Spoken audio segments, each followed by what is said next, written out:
शिवसेना के सांसद संजय राउत को कई घंटों तक चली लंबी पूछताछ के बाद प्रवर्तन निदेशालय यानी ईडी ने आधी रात को गिरफ्तार कर लिया। 60 साल के राउत के खिलाफ ये कार्रवाई पात्रा चौल घोटाले के मामले में की गई है।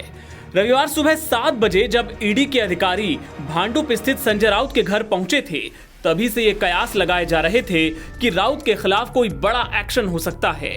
शाम को उन्हें ईडी दफ्तर तलब किया गया।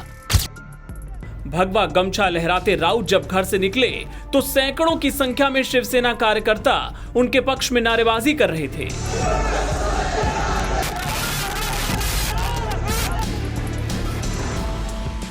ईडी ऑफिस में शाम 5:30 बजे संजय राउत से पूछताछ शुरू हुई। 6 घंटे से ज्यादा समय तक पूछताछ करने के बाद रात करीब 12 बजे ईडी ने राउत को गिरफ्तार कर लिया।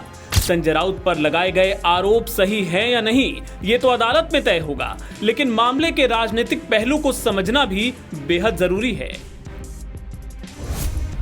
उद्धव के चाणक्य क्यों बने बीजेपी की आंख की किरकिरी।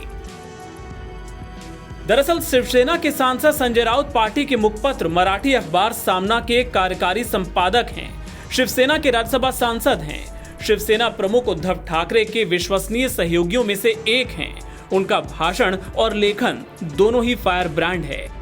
लेकिन 2019 में शिवसेना ने बीजेपी पर वादा खिलाफी का आरोप लगाकर एनसीपी और कांग्रेस के साथ मिलकर सरकार बनाई थी।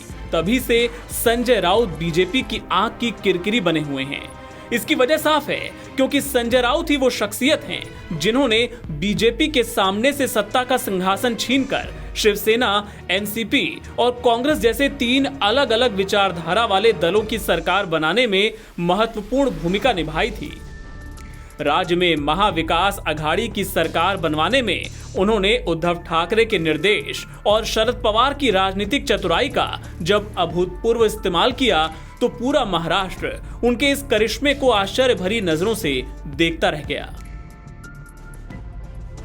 उनके इस करिश्मे से सबसे ज्यादा आहत हुई थी बीजेपी। जिस सिंहासन पर बैठने का सपना फडणवीस देख रहे थे, राउत ने उस सिंहासन पर उद्धव ठाकरे को बैठा दिया था। उनके इस करिश्मे से जहां एक और बीजेपी आहत थी, वहीं शिवसेना में उनके बढ़ते कद से पार्टी के दूसरे नेता भी आहत महसूस कर रहे थे। राउत के बढ़ते राजनीतिक ग्राफ ने उन्हें बीजेपी और शिवसेना के बागी नेताओं के आंख की किरकिरी बना दिया था। एकनाथ शिंदे की बगावत के बाद शिवसेना में उद्धव ठाकरे के कमजोर होते ही राउत पर कार्रवाई तय मानी जा रही थी।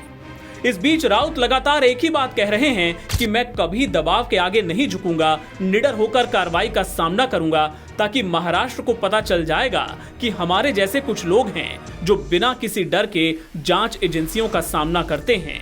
इससे अन्याय के खिलाफ लड़ने में ताकत मिलेगी। एनबीटी ऑनलाइन की रिपोर्ट।